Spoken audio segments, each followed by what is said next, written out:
Então, a gente vê personagens bíblicos como Eliseu. Eliseu ele era um cara que ele fez muitos prodígios. Ele multiplicou um azeite de uma viúva, ressuscitou uma criança, né? Ele fez um machado flutuar, ele fez muitas proezas pelo poder de Deus. Mas ele morreu da doença que ele tinha. Então ele não foi curado. A teoria é que ele tinha um câncer, né? Então ele não foi curado, né? Paulo, um lenço de Paulo curava o enfermo, né? Não era um lenço ungido, porque ele não vendia o lenço, né? Mas curava o enfermo, né? Um local que ele não podia estar, encostava lá, curava, né? E ele não pôde curar a quem ele considerava como filho, que era Timóteo, né? Então ele escreve para Timóteo: ô Timóteo, mistura um pouco de vinho na água aí, porque a água era muito alcalina, né? Por causa do seu estômago, ele tinha problemas estomacais, e por causa das suas múltiplas enfermidades. Então ele tinha esse cuidado, mas ele não foi curado. Bom, esse caso é muito delicado e a primeira coisa que nós precisamos entender é que a tristeza ela é vista como algo comum, algo natural, algo que todos nós como seres humanos passamos quase que todos os dias ou constantemente. Se a tristeza é algo comum, como nós podemos cometer o erro de afirmar que a depressão é um demônio ou que a depressão ela provém de espíritos malignos? E nem sempre Deus ele vai te isentar de passar por dificuldades. Na vida teremos aflições, e a Bíblia diz que se você atravessar até mesmo o vale da sombra e da morte, Deus vai estar com você, vai estar cuidando de você. Então a gente vê personagens bíblicos como Eliseu. Eliseu ele era um cara que ele fez muitos prodígios. Ele multiplicou um azeite de uma viúva, ressuscitou uma criança, né? Ele fez um machado flutuar, ele fez muitas proezas pelo poder de Deus, mas ele morreu da doença que ele tinha. Então ele não foi curado. A teoria é que ele tinha um câncer, né? Então ele não foi curado, né? Paulo, um lenço de Paulo curava o enfermo, né? Não era um lenço ungido, porque ele não vendia o lenço, né? Mas curava o enfermo, né? Um local que ele não podia estar, encostava lá, curava, né? E ele não pôde curar a quem ele considerava como filho, que era Timóteo, né? Então ele escreve para Timóteo: ô Timóteo, mistura um pouco de vinho na água aí, porque a água era muito alcalina, né? Por causa do seu estômago, ele tinha problemas estomacais, e por causa das suas múltiplas enfermidades. Então ele tinha esse cuidado, mas ele não foi curado. Mas o que leva a pessoa a ser assim também? Então tem N coisas. Às vezes você não entende, tipo assim. Eu entendo que tudo que Deus faz, ele tem um propósito. A Bíblia diz que tudo colabora para aqueles que amam a Deus. Então, se é tudo, nada fica fora desse tudo. Mas não, são pesos diferentes, né? A gente fala assim, mas aí você fala ali, o cara, pô, perdi meu filho aqui agora, não sei o quê. Exatamente. E aí, o cara aceitar, não, isso aqui é coisa, Deus tem um propósito para isso. Uhum. Não é tão fácil aceitar as coisas assim, né? A gente falar de fora assim, não, tudo tem um caminho, tudo tem um propósito. Você fala, Sim. tem coisas que realmente como ser humano, não tem como você aceitar simplesmente, não é isso, a vida é assim. Eu perdi um filho, né? Acho que vocês sabem, né? Não sabia. Eu perdi um filho. Ele tinha 15 anos, 10 meses e 7 dias. Ele entrou numa depressão profunda, né? E durou muito rápido, durou 5 meses. Uhum. Ele estava bem, né? Em 2017, bem pleno, passamos Natal, final de ano, tudo bem, né? Viajamos em janeiro, de repente em maio ele pegou, se cortou, fez o cutting, né? E muitos jovens escrevem para mim hoje, né? E graças a Deus muitos estão sendo salvos, né? Desse laço de morte, né? Porque ele deixou um registro, ele deixou um diário. Então o diário dele, eu publiquei esse diário, né? Eu tenho o meu ponto de vista como pai e meu ponto de vista teológico, porque a igreja ela condena, tipo assim, se o suicida vai para o inferno. A igreja não joga peso, mas Deus é amor, Deus não acrescenta dor ao sofrimento. Seria o contrário do amor, não acrescenta dor ao sofrimento, né? E também a questão de Deus saber de coisas que eu não sei, né? De repente poderia piorar aquilo, enfim, N coisas, né? E a minha esposa, médica, né, ela escreveu a primeira parte do diário, né, como mãe e como médica. Meu filho escreveu a parte do centro, quando ele ficou internado, ele ficou 22 dias internado numa clínica psiquiátrica. Ele escreveu isso ele descreveu a depressão, sabe? Para quem não entende o que é depressão, ele conseguiu elaborar muito bem o que é depressão naquelas linhas do diário. E no final eu dei o apoio, ponto de vista como pai, né? E também como líder religioso, né? Líder espiritual. Coloquei, né, que Deus não acrescenta essa dor ao sofrimento. Meu filho se suicidou, né? Ele saiu da clínica, ele saiu bem da clínica, né? E de repente ele teve um surto e se suicidou. E é muito estranho, né? Na véspera eu tinha combinado com ele que eu ia tomar um café da manhã com ele. Ele falou, pá, ele chamava de Papa, né? Ô Papa, né? Me chama amanhã cedo pra gente tomar um café junto com você, né?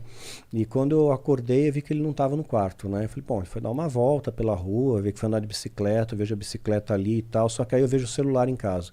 Pô, adolescente não sai sem celular nem a pau, né? Aí eu chamei um irmão meu, que é policial, que conseguiu atalhar caminhos, que ninguém te dá informação de nada, né? Mas quando você dá a carteirada à sua polícia, fica mais fácil, né? E aí consegui saber o que tinha ocorrido, né? E isso é contado no diário também, eu não escondo isso, né? E no final da tarde eu tive que reconhecer meu filho no ML. E foi assim uma experiência terrorizante, né? Tinha quantos anos? 15 anos. Quase 16. Tinha 15 anos, 10 meses, 7 dias. Tempo isso? Foi em 2018. 22 de dezembro de 2018. Na época, tu chegou a desconfiar que poderia ter algum envolvimento com o satanismo, algo do tipo? Não. Você entendeu a situação mesmo? Entendi a situação. Minha esposa tinha depressão. Então, ele já herdou um patrimônio genético de depressão, né? E poderia acontecer ou não acontecer. Teve algum fator desencadeante, teve algum gatilho que ele entrou em depressão e teve traços borderline. Estava sendo tratado tudo, né? Mas, infelizmente, muitos jovens acabam optando pela morte em vez de lutar pela vida. E hoje eu vejo que pelo Diário do Micael não é comercializado, não ganho dinheiro com isso. Entra no meu portal, www.danielmastral.com.br, e você baixa gratuitamente, né? E eu recebo relatos de muitos jovens que, puxa, iam se matar e desistiram. Jovens que de repente, olha, eu estava escondendo dos meus pais o meu sentimento, tentando camuflar a dor que eu estou sentindo, a depressão que eu estou sentindo, né? E agora eu tomei coragem, contei para meus pais. Os pais começaram a prestar mais atenção nos filhos, começaram a ver, pô, esse menino está muito quieto, caiu o rendimento na escola, não sai do quarto, né? Não está mais socializando, tem alguma coisa estranha ali. Mas agora que depressão está sendo levada como doença, né? E só Sim. em algumas casas ainda. Acho que a maioria das casas no Brasil, se a pessoa fala que está com depressão, os outros vão falar que é frescura. Fala que é frescura. Não é? Exatamente. Agora que tem tratamento. Eu faço tratamento para depressão, porque evidentemente, né, você perde um filho, você entra numa curva depressiva, você tem estresse pós-traumático, tudo. Mas como que você sabe que você tem depressão? Qual o ponto de saber não realmente? Quando eu acho que tu tem dificuldade para seguir tua vida, Sim. E tu enxerga que tu já tá tendo motivo para não ter aquela dificuldade. Mas todo Aí tu fala, eu acho que tá faltando algum... Eu acho que é uma deficiência até química, cara, tá ligado? É química. É de produção você não química. produz mais serotonina, dopamina. Não vai ter nada que vai te deixar feliz, entendeu? Você precisa corrigir isso de alguma forma, seja com medicamento ou com terapia. O medicamento, aí... entendeu? Aí tem uma interferência ele equilibra quimicamente o seu cérebro, né? Mas aí você vai entrar num vício. Tipo, como você vai injetar não, eu já tô começando a desmamar. Eu já tô desmamando. Né, já estou começando a tirar a medicação, né? Então tudo depende de como você está, seu estado emocional. Faço terapia também, que é importante, né? Pôr para fora, extravasar.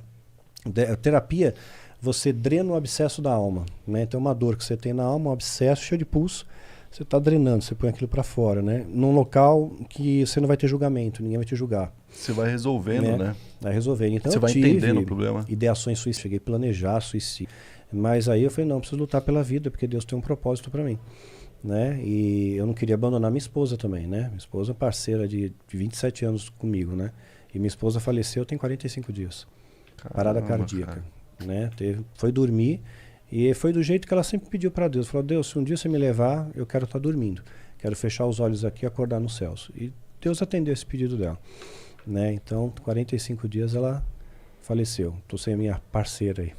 Pô, Lamento aí, cara. Pois é. Mas complicado, né? Mas eu não desisti de viver. Mas você tem fé, né? Então tenho. Não é uma despedida eterna, né? Não é eterno. Eu vou reencontrar eles. No tempo certo eu reencontro eles, né? E graças a Deus eu vejo que a minha fé, ela inspira outras pessoas também a superarem isso. Que agora com a Covid, 500 mil de pessoas morreram no Brasil. Pais perderam filhos, filhos perderam pais, perderam avô, perderam amigos, primos. Quantas pessoas estão de luto, né? Então eu olho para esse cenário e falo, está todo mundo lutando, eu não posso deixar de lutar. E eu tenho que ser uma inspiração para essas pessoas para continuarem lutando pela vida, né? Não desiste, né? Enquanto tem vida tem propósito, você tem algum significado aqui na Terra. Então tem muitas coisas que eu ainda quero fazer, eu tenho planos, eu tenho projetos, né? Bom, esse caso é muito delicado e a primeira coisa que nós precisamos entender é que a tristeza ela é vista como algo comum, algo natural, algo que todos nós como seres humanos passamos quase que todos os dias ou constantemente.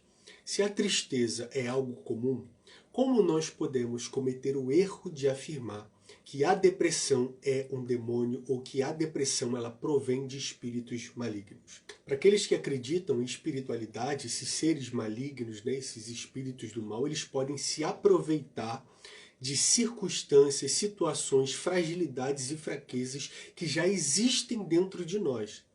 Mas a depressão, segundo a neurociência, existe uma comprovação a partir dos neurocientistas que dizem muitas incertezas ainda cercam os fatores por trás do desenvolvimento da depressão. Mas é sabido, já foi descoberto, que além de questões genéticas e do estilo de vida que a pessoa leva, quem sofre com a depressão, que é tido como uma doença, ela tem uma desregulação nos neurotransmissores. Isso é uma questão completamente mental. Essas substâncias, neurotransmissores, né, essas substâncias, elas envolvem a dopamina, noradrenalina, glutamato, entre outras. Realizam a comunicação entre os neurônios, mas na depressão há uma escassez desses neurotransmissores, há uma diminuição desses neurotransmissores. Por exemplo, a dopamina é o que traz a sensação de prazer, a sensação de bem-estar. Isso é diminuído, ela diminui em uma proporção gigantesca. Isso provoca uma menor sensibilidade dos neurônios em efetivar os estímulos. Isso faz com que o humor seja afetado, o comportamento, a fala. Isso desregula completamente a mente e o corpo, porque a mente domina o corpo. Então, afirmar que a depressão é um demônio, que os demônios eles são responsáveis diretamente pela depressão, ou quem está depressivo está endemoniado, essa responsabilidade veio da religião que se denomina como cristã. E muitas pessoas estão perdendo a sua por causa dessa linha de entendimento. Que tal a gente abrir mais a nossa mente, a nossa mentalidade e entender que, de fato, os seres malignos eles podem se utilizar das nossas fraquezas e debilidades, mas que eles não são responsáveis por tudo de ruim que acontece no mundo. Depois da queda do primeiro homem, da queda de Adão, como nós falamos em hebraico, que foi o primeiro Adão, nós estamos sujeitos a passar por questões e situações assim como todo mundo passa. Por que não usar o exemplo? Por que não usar o exemplo de Sefer Matityahu, né? Como nós falamos em hebraico, do Evangelho segundo escreveu Mateus, no capítulo 26, versículo 38, a Bíblia diz que Jesus declarou: "A minha alma está profundamente triste até a morte." Veja que Yeshua, né, como nós falamos em hebraico, Jesus, a tradução a partir do latim, entrou em circunstâncias semelhantes a comparado à depressão. Posso afirmar que ele estava com depressão? Não, mas ele relata, né, o escritor desse livro, ele escreve, ele relata que Yeshua, como nós falamos em hebraico, Jesus, ele alcançou uma tristeza profunda. Tristeza profunda é descrita a partir da psicologia como depressão. E muitos outros, né, e muitos outros personagens bíblicos, eles relataram estar passando por essa questão depressiva. Eu vou estar fazendo outros vídeos falando mais especificamente sobre pessoas dentro dos escritos sagrados que passaram por essa questão de depressão. Esse personagem chamado de Daniel Mastral, ele relata que sofria de depressão e ele tentou o Sui, que não podemos falar o nome aqui nas mídias sociais, né? Ele tentou por causa dessa depressão profunda. É muito importante a gente entender que todos nós estamos sujeitos a passar por isso e todos nós precisamos procurar o tratamento depressa. Procure ajuda de um especialista, de um psicólogo, psicoterapeuta. Procure ajuda imediatamente. Chega de levantarmos argumentos e teorias que facilitam pessoas a perderem a sua vida. é momento de se responsabilizar pela nossa fala, pelos nossos ideais. Então, será que não está na hora da gente despertar para uma realidade que está do nosso lado? Eu já fui mentor e presidente de uma torre de oração apostólica contra o suicídio aqui no Brasil. Nós tivemos mais de 30 pastores de denominações completamente diferentes. Nós tínhamos também uma apóstola dos Estados Unidos alinhadas a nós. Tem vídeos meus com essa apóstola dos Estados Unidos aqui. E assim, gente, é muito triste. Quanto mais o tempo vai passando, a gente vai vendo a ignorância do sistema religioso por causa do sensacionalismo religioso e quantas pessoas perdem a sua vida por não entender coisas simples, coisas básicas. E eu quero deixar bem claro, a hora que o Criador do Universo quiser curar alguém, Ele cura, mas a cura não acontece com todos e nós precisamos ter maturidade para entender isso. Então eu desejo que você seja curado da sua depressão, da sua ansiedade, mas se caso você não for, procure imediatamente a ajuda de um médico. Chega de perdermos pessoas por causa da nossa ignorância. Tem outro vídeo aqui no canal que eu quero que você assista, falando profundamente, compartilhando com base no hebraico, fazendo a correção da tradução bíblica, essa questão de por que todas as pessoas não são curadas. Então, saindo desse vídeo, você já assiste esse que está profundamente esclarecedor para todos nós. Então nós precisamos nos despertar para essa realidade. Quantas e quantas pessoas anualmente nós estamos perdendo dentro do próprio meio religioso por conta da nossa ignorância. Então, existem formas de pedir ajuda e nós precisamos pedir ajudas. Você pode procurar CAPS, Unidade Básicas de Saúde, Saúde da Família, postos e centros de saúde. Busca 24 horas pela UPA, 24 horas, SAMU, que é 192, Pronto Socorro Hospital, Centro de Valorização da Vida, ligação gratuita, a partir do 188. Nós precisamos também falar sobre você precisa viver. Você é importante, a sua vida é importante e nós também nos importamos com você. Então compartilhe esse vídeo para pessoas que você sabe que sofrem dessas situações ou que você acha que deveria também despertar para essa realidade. Deus cura, os anjos estão ao nosso redor, mas existe um dito nas Escrituras Sagradas: não tentarás o Senhor teu Deus. Não cuidar da nossa saúde física e da nossa saúde psicológica também é tentar o Senhor nosso Deus, porque a gente se coloca em um abismo psicológico, psicossomático, mental, comportamental, que depois nós vamos responsabilizar a Deus, vamos responsabilizar o diabo, e quando os sinais de tudo isso já estavam sendo dados. Saiba o momento de pedir ajuda a Deus, que Ele é o Criador do Universo, mas também saiba segurar na mão de Deus e pedir ajuda a pessoas que Ele deu sabedoria, a pessoas que também Deus compartilhou a ciência, a psicologia, os segredos da mente, que é importantíssimo a gente unir o conhecimento espiritual, o conhecimento físico e o conhecimento psicológico, porque nós somos espírito, alma e corpo.